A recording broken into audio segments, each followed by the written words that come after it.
Unicorns Talk is a weekly podcast where we discuss the ups and downs of the human experience, from personal growth to romantic relationships and everything in between.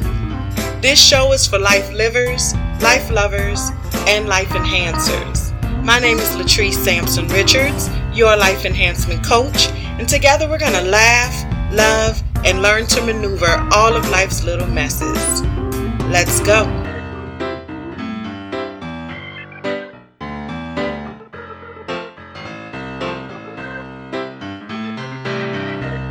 Everybody, it's Latrice Sampson Richards here, your life enhancement coach, and you are tuned in to episode 14 of Unicorns Talk podcast. I am so excited to be here, y'all, and I know I say that every single week, but y'all have to know by now that I really am excited.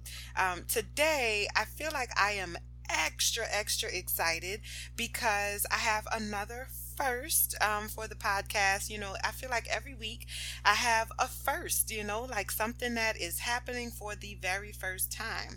And so, or the first time on my podcast. And so today's first is I'm doing my very first interview. Yay! This weekend I had an opportunity to sit down with a young lady who is just so dynamic and so awesome, and y'all are going to fall in love with her and love her just as much as I do. And I'm really looking forward to sharing this. So today I have an interview with Miss Chelsea Brown. She is my very first interview in a new segment that I'm going to be doing here on the show called Conversations with the Unicorn, because she is absolutely a black unicorn. And if you're not sure what a black unicorn is, then you need to go to the website, theblackunicornproject.com, and you need to check it out and find out and enlighten yourself, okay? Because you are a black unicorn too, okay? And so after my interview with Chelsea, then I'm going to come back and do a feature today, which is going to be the high five. We're going to give a high five to Lil Jon. And I know some of y'all is thinking, what? Did y'all get the joke? That was my Lil Jon impression. What? And then I'm going to say, but he built a school in Africa. And then you're going to say, okay.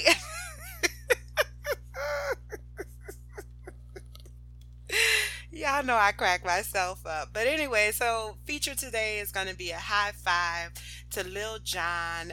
And I'm definitely looking forward to that too. I'm very proud of today's episode, and I hope you enjoy it as much as I did. And so real quick, let me tell you a little bit about Chelsea, and then I'll get right into the interview. Miss Chelsea Brown is the host of Charm School, a weekend show on KFXZ 105.9 in her hometown, Lafayette, Louisiana. She earned her first shot in the entertainment world by winning a contest on DJ Sexy Lex's radio show on Q95.5 in 2010. Since then, she has been an on-air personality for multiple stations across Louisiana, Texas, and South Carolina, where her OMG Entertainment Report quickly became a fan favorite. She was the co-host of the local cable network show, The Jump Off Show. She's a DJ, event host, blogger, socialite on a budget, plus-size model, and still makes time to volunteer to be the coolest Girl Scout troop leader ever, because spending time with her 13-year-old daughter Cadence is always the most important thing on her to-do list. She has an affection for huge hair, vividly colored thigh-high boots, and cooks well enough to make you slap anybody but your mama. Chelsea hopes to use her platform to address, make aware, and bring change to issues that are faced daily in her community. So without further ado, here's my interview with Miss Chelsea Brown. And then following that, I'm going to do my feature of the day, High Five, featuring Lil Jon. Enjoy. Hi, Chelsea. How you doing today? I'm good, and yourself? I am good, girl. I'm good. I'm so excited to have you on the podcast today and to be interviewing you. I told you I think you are like thebomb.com. So I'm super excited for you to be here right now. Thank you. I'm Yeah. excited as well. I was nervous a little bit, but I said that's Trees. We good. We gonna be good. Yes, girl, it's just truth. It's just me. No need to be nervous at all. No need to be nervous. All right, so I want to, just talk really quickly, and we already talked about this, but I just want to verbalize for the people really quickly, like why I wanted to interview you, because when I'm very open about the fact that like this is my journey, like this is my like this podcast, all of this whole situation, this is my journey, and this is my my journey toward goal manifestation and like walking in my purpose. And so I started this journey a couple years ago, and you and I went to college together, but we didn't really have like a close relationship in college. It was kind of like I know who she is, but we're not like super super cool or whatever. And so we were friends on Facebook, and we have lots of mutual friends. And so I think my line sister, actually, Crystal, was the first one that was really like, Treese, Chelsea really loves you. And I was like, oh, okay, and you were just so supportive of me. Like when I said, okay, this is my journey and I'm going to try to pursue this journey, you just were very supportive, like right out the gate. And it made me really kind of be like, okay, well, who is this girl? Like, what's going on? And so I started paying more attention, and I learned all kind of things about you. And, just witnessing you on social media, I feel like you're very genuine. I think that, you're just one of those people that actually gives a shit about what happens to other people, and I really can appreciate that about you.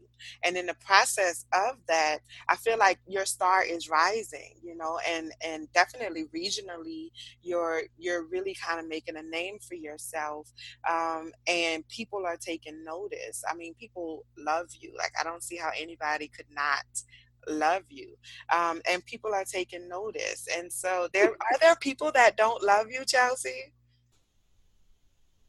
Girl, we gonna talk about the ones that do. Yes, let's talk We gonna about the keep it one. positive. Yes, yes, because them other people, they don't. We no, we're not even gonna deal with them. I was gonna say something nasty, but we're gonna stay Mm-mm. positive.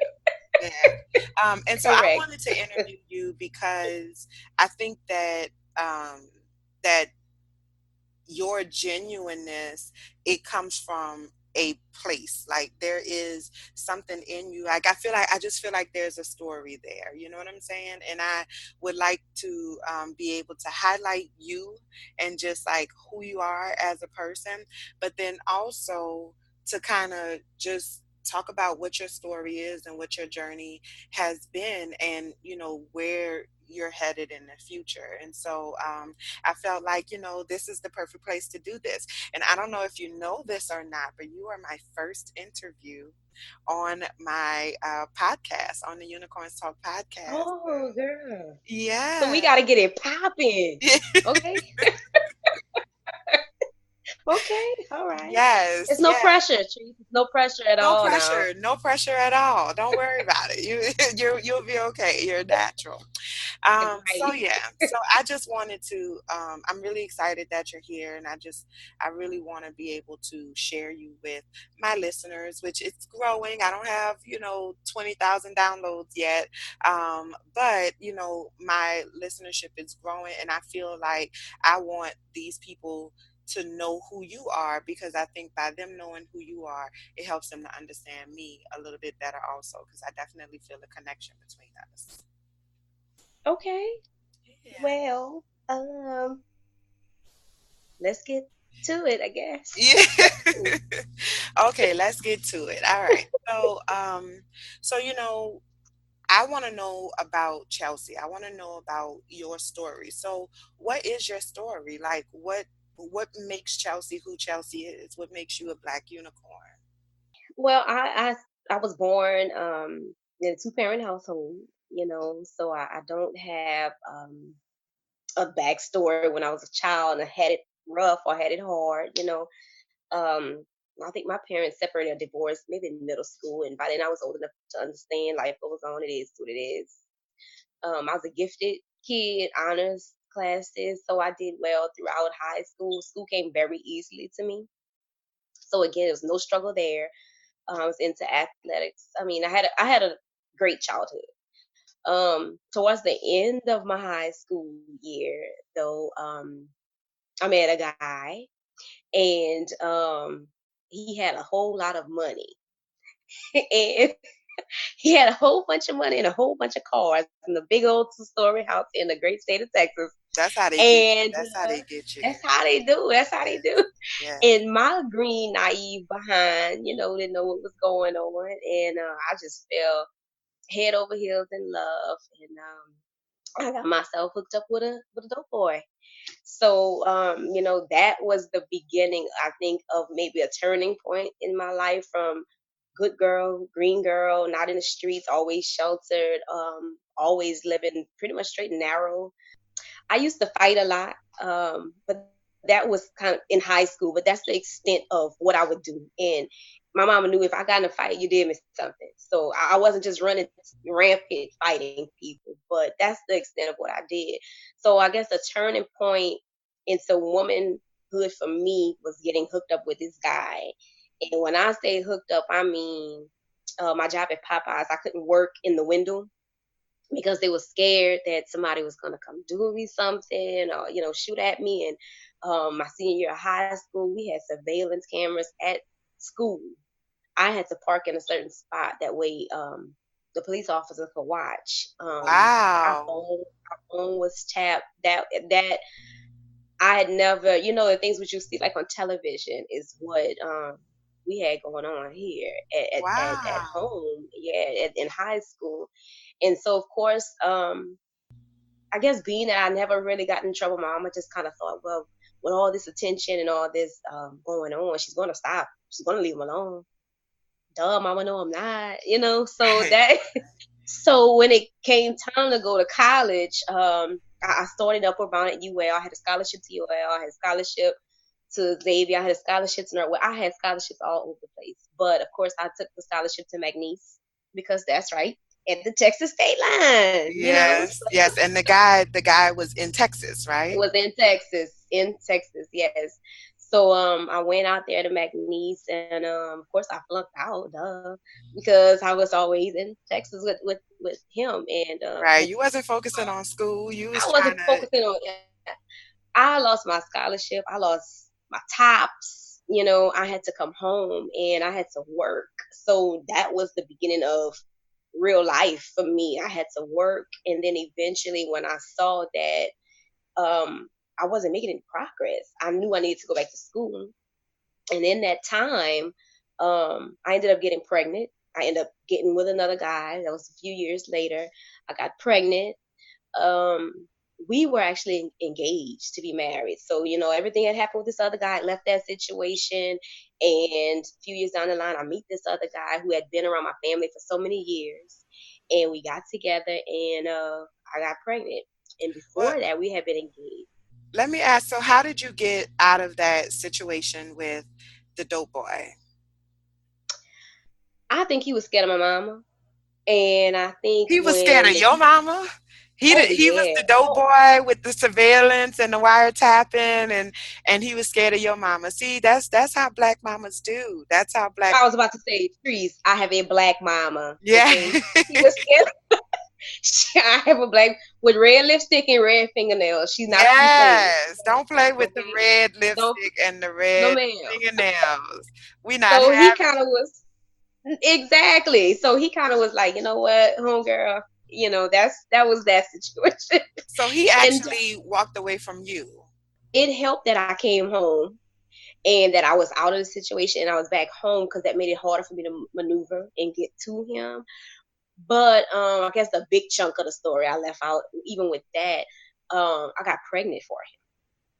So I got pregnant for him, and that was kind of like the oopsie for everybody, for Right. him, for me, for my parents. I ended up terminating that pregnancy. I can't say I necessarily felt that that was the best thing to do, because I think I was too immature to know. And being that I was under my mom's household, and she was my that's who supported me. That's who I listened to and paid my bills. I just kind of went with the flow, and I don't think I was ready either way to have a child or to deal with the emotional, just what took place, the emotional toll that took place after having to terminate a pregnancy. It's not like I was asked about it. I was just kind Right. of, this is what we're doing. He's not there. You're not dealing with him, and this is what we're doing. And Looking back on it, so like looking back on it now and seeing where your life is now, do you feel like that was the best decision at that time? Or is it something, if you had it to do over again, would you do something differently?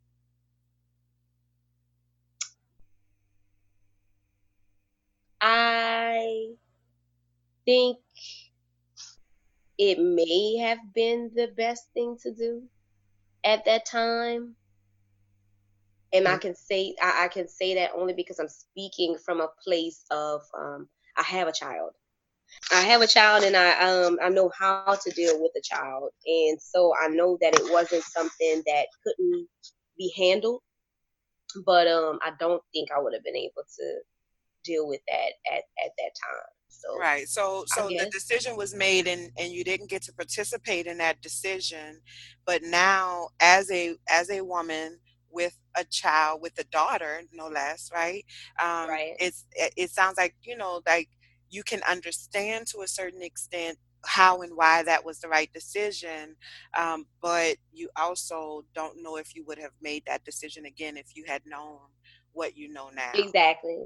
Yeah. And I know without a shadow of a doubt, I would do whatever I had to do to protect her, um, from a situation that I didn't feel was right, or that she was immature, or if I felt like she was being coerced, or manipulated to be in that situation. I'm gonna do what I gotta do, and I could care less how she feels about it. So I can definitely understand, but I think sometimes too, even as adults, not think, but as an adult, especially the parent, you make the best decision that you can make. And I can understand my mom making the best decision she thought, at that time. But I think a lot of times we take for granted the kids' feelings and emotions, and not even just right then and there, because I'm sure she's expecting me to be sad a little bit and cry, but you don't know how it's going to affect them long term. Yeah. And that I think nobody was prepared for that. The aftermath. No, I don't think anybody thought that far. Yeah. And that part of it is the part where, I don't know how, when you asked if I would do it again. I don't know because of that the emotional toll that it took on me afterwards. Yeah. So how long did it take you to get through that, and what was it that got you through that? God only. I am 35 now. This happened when I was 19 or 20. I've just gotten closure with it within the last 3 years. Wow. So it's not that I had just gotten over it, but I had to move on, and I'm just learning in this age now. And again, I have a child, so I need to, be a little more vulnerable and open so that she can communicate with me as well. So I had to change some things about myself, but I never really was the person just to be, emotionally just express my emotions. So it really didn't matter how I felt, I guess. I mean, it mattered, but I guess at that time it didn't matter how I felt because I still had to go to school. I still had to go to work. I still had a life to live. I couldn't walk around here boohooing and crying. So I didn't. I didn't, but I knew that it affected me because the second day afterwards, when I was able to drive, I remember driving myself to go, to the store. I had CVS was not far from my house, to go get my pain medicine, and a car was coming in the opposite direction, and I tried to just turn my car in front of them, just like hoping they would just hit me.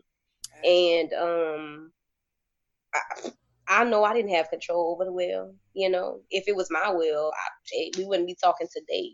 So it didn't happen, and it kind of like shook me back into reality. Like, this is not what you trying to do. This is not what you need to be doing. Yeah, I think So that's so powerful. I think that, you made I think the story in and of itself is powerful, but then just like hearing you say, like, you're 35. This happened 15 years ago, right? And you're just now getting closure. And you still didn't even say like that you were over it. I don't think that that's something that you ever fully get over. But that you're just now getting closure with what happened, and the decisions that were made on your behalf and things like that. And I think a lot of times we don't consider, like you said, like we don't consider the long run. Like we just think about Mhm. right now in this moment, and not just with making a decision like, whether or not to terminate a pregnancy, but just in life sometimes. I think people, we don't always think about what's going to happen tomorrow, what's going to happen 3 weeks from now, what are the effects of the decision that I'm making today, whether that's a decision I'm making for myself or a decision that I'm making for my child. And so, Right. I think that's a really powerful lesson for anybody who is making decisions in their life, whether that is Right. decisions about giving life, or if that's decisions about what steps they want to take or what direction they want their life to take. Yeah. Yeah, that's absolutely powerful. And so now you have a beautiful 13-year-old. She'll be 13 in 2 weeks. She'll be 13 in 2 weeks. Yeah. And so, how has, that grouping of experiences that you had, even like growing up it sounds like you had a relatively solid childhood, right? Aside from your parents' divorce, which you were old enough to understand, so it didn't shake you, right? And so that, from going to that to like the girl of a a dope boy, to finding yourself um almost kind of being forced to have an abortion, and like the mixed feelings that come along with that. How does that impact the way that you parent, and how did that contribute to who Chelsea is today? I'm a single parent. And even with that, if you want me to go a little bit back on that, when I met my father's child, like I said, he had been around the family for a long time, so I knew of him. I was familiar with him, but we got together. As I said, we were engaged to be married, and I really thought that, oh, I had found real, like, this is love. This is love. It wasn't the puppy heads over heels. Like, this was true committed love. And you learn school, so I'm gonna work these two jobs, and I'm gonna contribute to the household. And when you done, it's my turn, and we gonna do this. And it was all good for a year and a half, and then I got pregnant, and then he chucked the deuce. So it's like that the anger and the hurt was just that much more intensified, because Right. I was like, well, hold on, I told you what happened before, and you were like, I'd never be that person, and now here you are, with the same things. So, And almost what even worse, right? Because I mean, I don't know, I can't speak for you and your experience, but I feel like if I were in that situation, I would feel like that's almost worse, because how you going to say you're ready to spend the rest of your life with me? Like, this is what you thought was going to happen when you spend the rest of your life with somebody. So then maybe now I'm questioning not only, who you are as a person, but what your motives were, because we about to get married, and why should me getting pregnant at this point in time be an issue? right? Yeah, I did question a lot of his thought process, but at the end of the day, when you're not dealing with a mature adult, or you're not on the same page, because I feel like he could have wanted to go, and he might have his reasons, but we still weren't on that level to sit down and discuss it or talk about it. And that helps. Even though I might be hurt, I'll get over it. But it's good to have closure. Most women just like closure, and I didn't have that. So it was no discussion. It was no, let's talk about this. It was no, did I do something that I can change and fix to make this right? It was no nothing. It was just this what it is. And the killing thing about that was both were at school. And when I say this happened like one Saturday night, he just decided. We got into it. And Monday or Tuesday we back at school, and he have a girl in his lap. So it's like, yeah, I'm walking around at the end of my pregnancy, big and full of baby, about to drop, and he's dealing with this one and dealing with that one. And I have to see this, while I'm at school, and you try not to act a fool, because when I'm pregnant, Stu is like, we grown, we're in college, we're grown, but that's a hard pill to swallow. Absolutely, absolutely. And so how did that, contribute to, who the woman that you are today? It made me realize that I could just handle so much more than I thought I couldn't. You don't ever sit down and think about all the bad things that could happen in your life, and then how I'm gonna handle it, how I'm gonna do this, and you're never really prepared for when something happens. And you know what? You see it all the time. It's not like I'm the first person this ever happened to. Right. It's just it's different when it's you, and you don't know how you're gonna react. And like I said, I used to fight a lot, so I kind of thought, oh, he messing over me. Okay, I'm gonna show him. And it wasn't like that at all. I was emotional. I was just really just hurt. I was crushed. I really was destroyed. And I kept thinking, okay, now I don't have a man. I'm gonna be pregnant. I'm gonna have this child. Who gonna want me? Like, who's gonna want me? So I had to deal with that. And I was working two jobs at this time. I was still in school full time. So it was a lot going on, but it made me so much stronger. And I say that I can look back and say it made me stronger. But at the time, that's not how I felt. Right. Because even though I was like, you know what, I'm doing this. Towards the end of my pregnancy, I'm like, you know what, I'm doing this. I'm doing this. I'm doing this by myself. I'm doing, like, we're gonna be okay. It still built up a lot of resentment in me and a lot of bitterness. And my pastor was the one who told me that later on after I had my daughter. He said he was just noticing a change in me, and he didn't want me to become a bitter old woman, and that I needed to try to work on that and nip that in the bud now. And so that was something I had to struggle to get over. So for 3 years, my child was like 3 years old, and I still was just angry and bitter and hurt and mean. I just was a horrible person, not so much just lashing out at people, but they say hurt people. Absolutely. And I didn't have anything for anybody. I just was, I'm doing me. I'm going to work. It's me and my baby. I ain't got time for no, that's how it still wasn't. Even after I had my daughter and I knew I was too old to be fighting, I didn't care, because you look at me wrong and we fighting. But that's where I was in my life. I was just, my head wasn't right. I was just mad, and I hadn't came to terms with everything that happened, and got that out. It's not like in my family we weren't a talking family or sit down with my mama. Mama, let me tell you what's going on. Let's discuss this. My mama always was a very, very, very strong woman.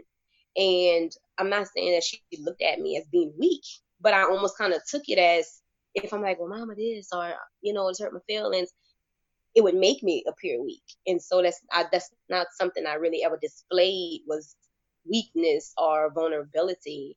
And so I had to be the strong woman and keep working, keep going to school, keep raising this kid. But I think it was a facade, you know. And it took, like I said, only a couple of years ago to and not the 3 years with the other incident. And I say the 3 years because I ended up talking to the guy, and we spoke, and we're actually friends now. But he was able to tell me his side of what happened with the first pregnancy when he walked away, and that's why I said 3 years ago I got closure with that. But it's only been still a few years ago that I was able to know that how I was back then was a facade. That was something I was putting on my guard and my shield, and that's not who I wanted to be. And I had to see that even in what I was going through, that was my strength, not afterwards being so abrasive with people. Yeah, absolutely. Absolutely. And, I think that you hit the nail right on the head when you talk about the facade and how a lot of times when we experience significant life events like that. I mean, that was huge for you in your life. I think that would be huge for anybody, but that was a major turning point in your life, especially after having already gone through all of the things that you had been through with relationships and things like that. And so I think when we go through these major events, a lot of times in our lives, we do kind of feel like we need to put on a facade. We feel like we need to pretend in order to be okay. It's almost like, you just kind of shut down and you get along in order to move along, Mhm. but it is important to come back. Like you said, for some people, it happens, earlier, or sooner, closer to the event.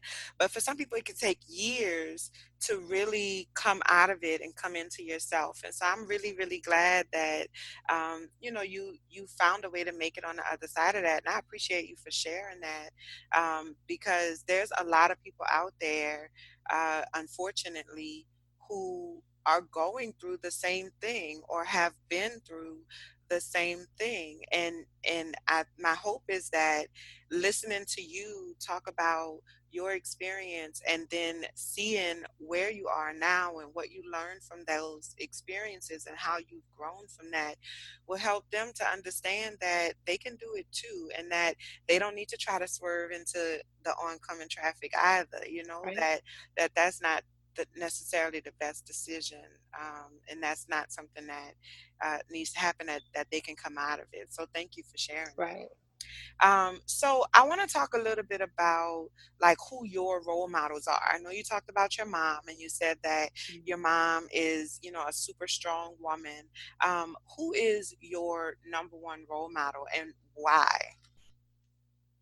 My mom, because of her strength. And again, now that I am older to be able to understand, and I have my own daughter, I can understand the decisions she made. I always thought she was really, really strict and really hard on us. And for a while, oh Lord, I couldn't stand her. I just couldn't stand her, Lord Jesus. And I would always tell her I was gonna run away. I was gonna run away. I was scared so God, she was gonna whip my butt when I came home. And I would always be like, when I'm 18, I'm like, baby, I'm out of here. And she'd be like, okay, okay, cool. But of course, when I was 18, I had no money. I ain't had nowhere to go. Where was I going?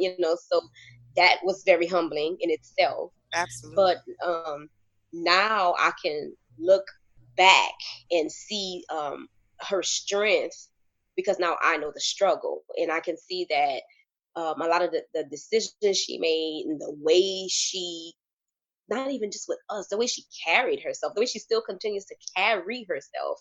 My mom can walk in a room and she doesn't do it on purpose, but you're going to pay attention. You're going to see her. You're going to, when she walks in, it's almost like you straighten up, you sit up straight. And she just has that presence about her, and she always did. And she's just the kind of person where you ain't gotta like me. It's okay, baby. But you're gonna respect. Like we gonna have this respect going on. Yeah. And I always did look up to that, and I would be like, oh man, I want to be like my mama. Even though I didn't like her, I thought I didn't like her at the time. It was just something about her, and I couldn't pinpoint what it was. But I was like she badass. I knew she was badass, and I think even when I was going through my struggles, and when I was pregnant, the one time I cried to her about it. I remember my car broke down. It was horrible. My car broke down. I was pregnant. I was going to school, and she had to end up. They towed my car, and I mean, I used to still try to dress cute, so I had some heels on. I was like 8.5 months pregnant. I had to walk all the way down to the little tow place on off campus and go to get my car. And she ended up coming to pick me up, and I cried and I cried and I cried. She let me for a little bit. She let me. She let me do my little thing, and then she said, "You finished?" And I was like, "Girl, I'm going through it right here." So she Right. was like, "Oh, but you're done." And I was like, "Yeah." She said, "Here you go." And I had to wipe my face, and she said, "It's not about you anymore." She said, "It's not." She said, "I understand you're hurting, and I understand your little feelings." She said, "But the sun's still gonna come out tomorrow." She said, "But it's not about you." She said, "And if you are not focusing on what you need to be doing to bring that child in the world, or evaluating your life and having things together to bring this child in the world, then like you ain't got time to sit here and cry." And that was the truth. I mean, after that, I wipe that snot up, and that baby, that was it. It was no more tears, because that's what it was. I could sit here and wallow in my pity, or I can pull myself up out of bootstrap, because life still is going to go on. The bills still going to have to get paid. This child is still coming in this world. This child don't care if me and her dad together or not, or how I'm feeling. I still have to get myself together for her. And that's how my mom handled me. And I'm glad she did, because I think I would have just been, depressed and just wallowing in that for too long. But it's just, that's how she always did carry herself with strength. And she's not a very emotional person, which is not always good, but she's not a very emotional person, but she deals with facts. Even like if I call her today with something and say something to her, okay, she like, take your emotion. I don't want to hear that. I don't care if you don't like. I don't care if they hurt you. What happened? And it's you have to stick to the facts. And so she's very fact based, very open, and she deals with facts only. Like, she's very concrete. She's not. It's not. And there's no gray with her. It's black and white. Yeah. And I admire that she's able just to stand on her own too, whether she's by herself or have somebody backing her up. Like, this is what I think, this is how I feel, this is what I'm gonna do. And so that's I think what I admire most about her is her strength. And I even had to learn in my age now, people show love differently. And I didn't know that, because for a while it'd be like, I don't even think she loves me. But her love language was giving, and that's how I am. And so I had to learn, well, that's how, even though she didn't say I love you, even though she didn't kiss us all the time, like, hey, I love you, she wasn't that mom. She still gave, and she still provided. And now I can look back and see when we were eating, or she may have taken us to McDonald's because it wasn't off. When we were eating a frozen pizza, and she would come and eat a piece of cornbread. She sacrificed for us to have, and that was her way of showing her love. And I couldn't see that then. So that's what I think I admire about her the most, is her strength in the different ways that she shows her strength. Yeah, absolutely. Absolutely. I love that. I love, just kind of the story of you coming to the realization of the different types of love, and understanding that even though it didn't look the way that you thought it should look, that doesn't mean that it wasn't there. Right, I think right. yeah, that's amazing. I love that. I love that. Okay, so I just have two more questions. If we were sitting here a year from now, which I'm going to claim it already, we will be sitting here a year from now, Okay. and we will be doing a follow-up interview a year from now. We're going to see if this goal manifestation that you're about to verbalize is actually will have happened by then, and see where both of us are at that point in time, right? But if we're sitting here a year from now, and we are discussing all of the successes that you've had over the last year, right?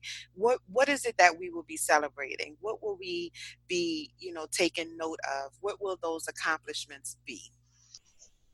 um Honestly, me making up my mind and staying on a steadfast course to actually see a goal come to fruition from beginning to end. Because I have a bad, horrible problem with, I mean, I have so many ideas, and I'll start it and I don't finish it. And I have been thinking about that lately, even with my daughter, when I be complaining, you never did this, you didn't finish this. I do it, and that's something I'm kind of struggling with right now. And I'm always thinking, like, oh my God, I'm 35 and I still don't know what it is that I want to do. And I'm getting older. And I'm not saying 35 is old, but I get so frustrated not being able to concentrate and focus on exactly what it is, and knowing 100% without a doubt, this is what I want to do, and just being able to run to the finish line. That's something I struggle with.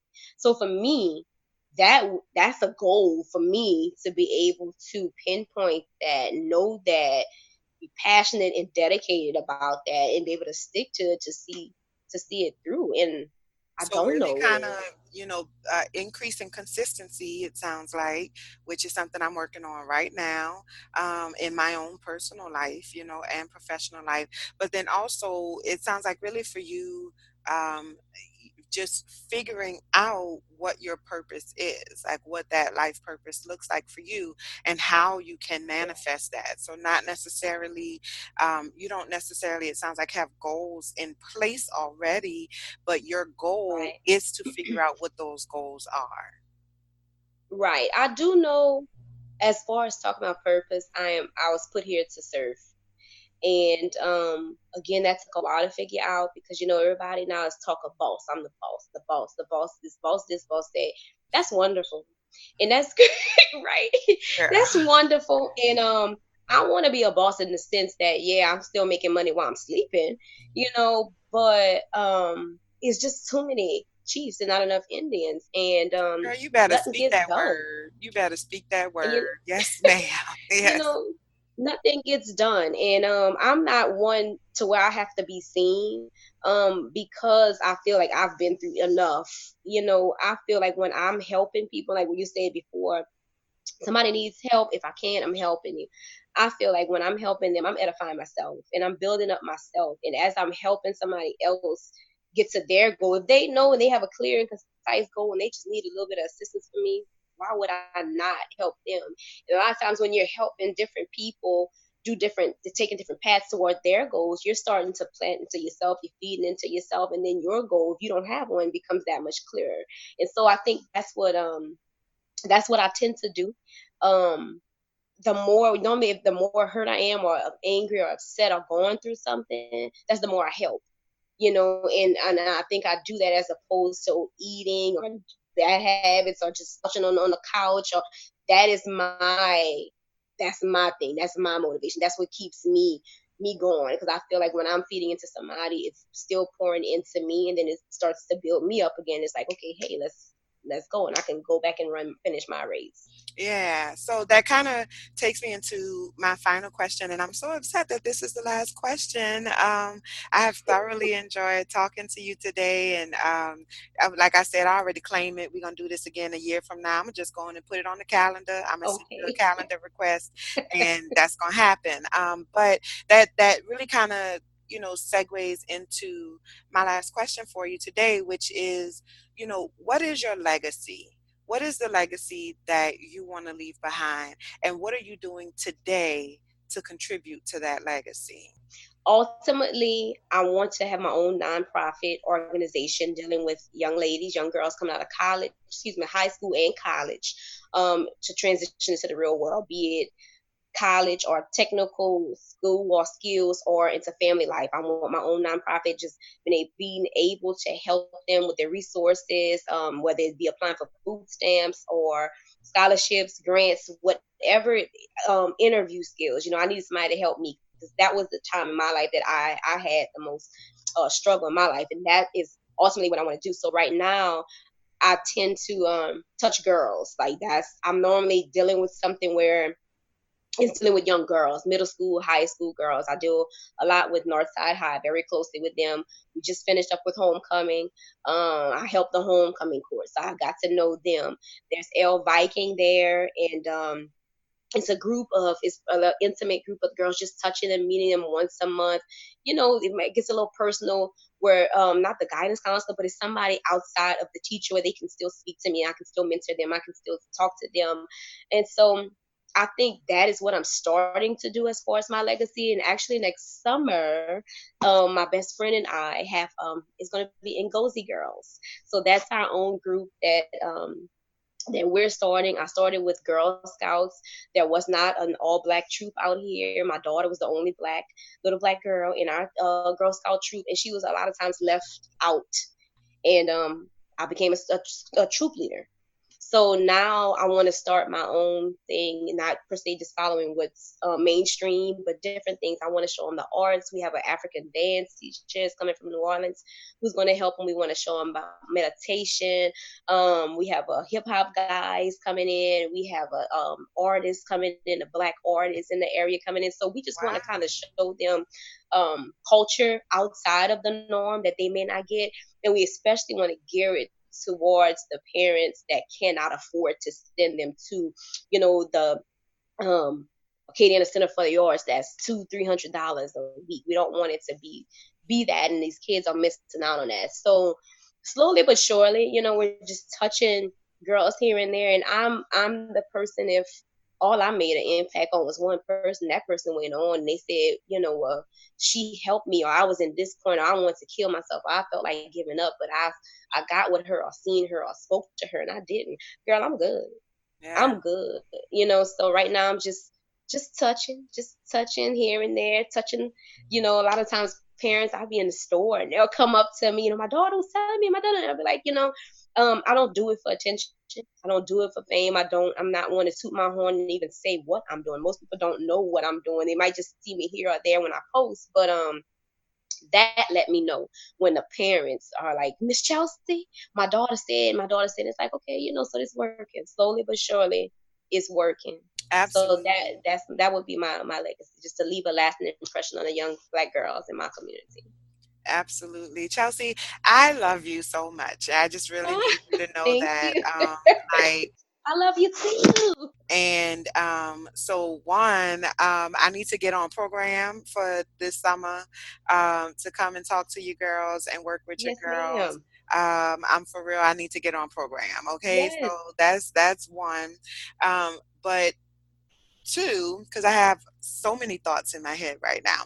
But two, I think that, like the last question I asked you is, a year from now, what accomplishments will we be celebrating? And you couldn't really think of anything, but those are accomplishments that we will be celebrating. These are things that you have coming up, things that you've already lined up that are in fulfillment of what you've already acknowledged to be your life purpose, Right. that are manifesting, like you're putting in the work in order to manifest those things. And we can celebrate the fact that you created something, you had an idea and you created it, and you were of service as a result of creating that, and I know that offline, I mean, I'm not going to go into it a whole lot, but offline we had a conversation about, your struggle in terms of seeing the light that you provide to the world, and owning that light. And I think that was a perfect illustration of, your struggle in seeing that light and owning that light. And so my hope for you is that you will see yourself as brightly as the rest of the world does. People love you. You know what I'm saying? Like, Yeah. people love you. And it's because of who you are, and that is worth celebrating, if nothing else. And I mean that, like, for real, you know what I'm saying? Because I just, it is important to me, my purpose, I believe, is to help you get to your purpose. And that's you, meaning whoever listening, whoever is under the sound of my voice at this particular moment. My purpose in life is to help you get to your purpose. And I do believe that a big part of your purpose is to shine. And so you have to be able to acknowledge that and accept that for what it is. You shine whether you're trying to or not. And that is a gift. Not everybody has that. That is a gift. And it's, I think, definitely one of your superpowers. And so, Okay. I am so I excited. claim it. Yes, please claim that. And so I just want to say again, I appreciate you so much for, just being willing to sit down and do this interview with me.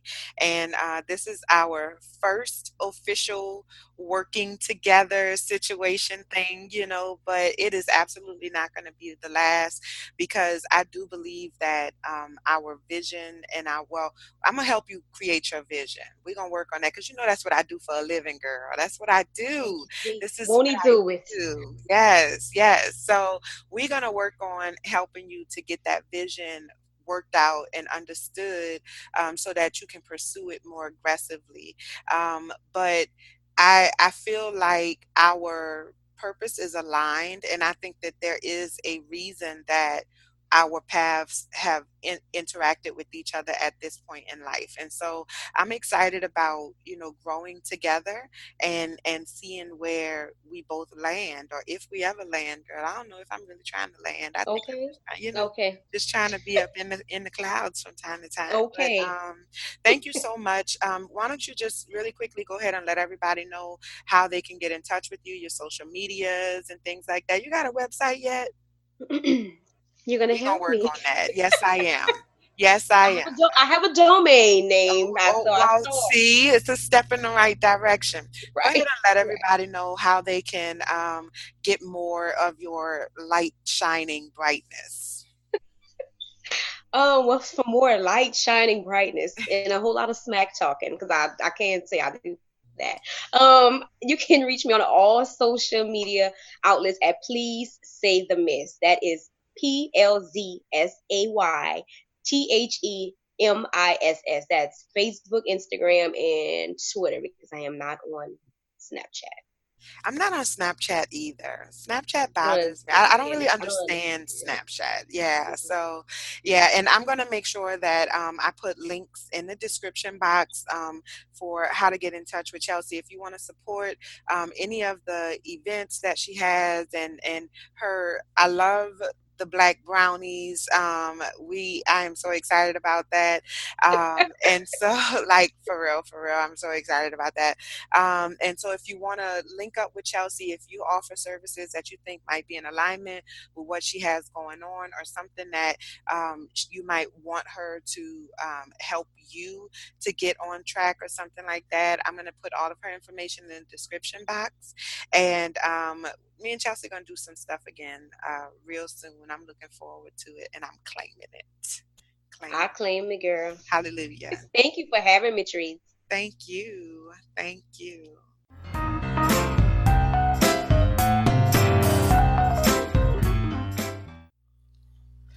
All right, so now it's time for our high five for today. And today's high five goes to Lil Jon, who, if you have not heard, if you've been under a rock for the last week or so, it was announced last week that Lil Jon actually contributed to help build a kindergarten school in Ghana, West Africa. And so I really like, good job, Lil Jon. I've always been a Lil Jon fan. Don't let the cute face fool you. Okay, the girl got a little ratchet in her from time to time. But I remember in college, we used to get our whole entire life to a little bit of Get Low, and I know some babies that have been made off of that collaboration he did with Usher, Lovers and Friends, I think it was called. So I am a Lil Jon fan, and I've always been a Lil Jon fan. But I feel like, now I just really am looking at Lil Jon in a completely different light. And so, high five to Lil Jon for stepping up and doing what needed to be done to not just talk a good game, but to actually, put your money where your mouth is, literally, and step up and build that school for those kids in Ghana, West Africa. I mean, high five, Lil Jon. You know what? I actually kind of feel like today I want to give Lil Jon like a double high five. Like, good job, Lil Jon. I appreciate all of the work that you're doing. And actually, head over to the website, theblackunicornproject.com, and on Wednesday, Wealthy Wednesday, we are going to have an article is going to be released by a brand new writer for the website. Y'all, I'm getting my shit together a little bit at a time, but we have a brand new writer, a beautiful, beautiful sister, very, very talented, Deidre Creative Soul Gant. She's going to be writing a piece, or she has actually written a piece, three takeaways from Lil Jon's African philanthropy. And so that's going to be released on Wednesday morning on the website, theblackunicornproject.com. The website will be in the description, so make sure y'all head over there and check it out. And yeah, good job, Lil Jon. Hopefully more people will get in line to follow behind his footsteps like they did with his music. Okay, no shade, no tea. So yeah, good job. All right, so that's all I got for y'all today. Thank you so much again for tuning in.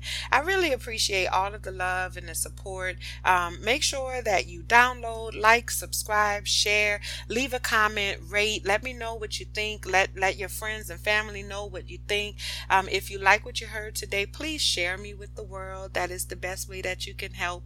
Share me with the world, okay? You can hit me up on Facebook, Instagram, and Twitter. So I'm actually working on getting like some stuff specifically for the podcast. So you can reach me directly on Facebook and Instagram at Latrice Sampson Richards, and on Twitter at L Sam Richards. And now Unicorns Talk Podcast has a Twitter home of its own. So you can check me out or check out the podcast, get updates on what's going on, talk to the talk to me about it. You know what I'm saying? And that's going to be at Unicorns Talk Pod on Twitter, and then Facebook is soon to come, as well as Instagram. Okay, so I'm working on it, y'all, a little bit at a time. I'm getting there, and I appreciate y'all for being so supportive and for taking this journey with me. All right, and as always, if you need some help, if trying to get your life together, or if you've been through any of the things that Chelsea discussed, like in her interview, like she's been through some real life things, and there's a lot of us out there and out here who are going through very similar things, and we're struggling to see the light at the end of the tunnel. And so, my job is to help you get there. My purpose is to help you get there. So if you need some help, give me a call, or rather shoot me an email, support at latricesampsonrichards.com. And until next time, be well.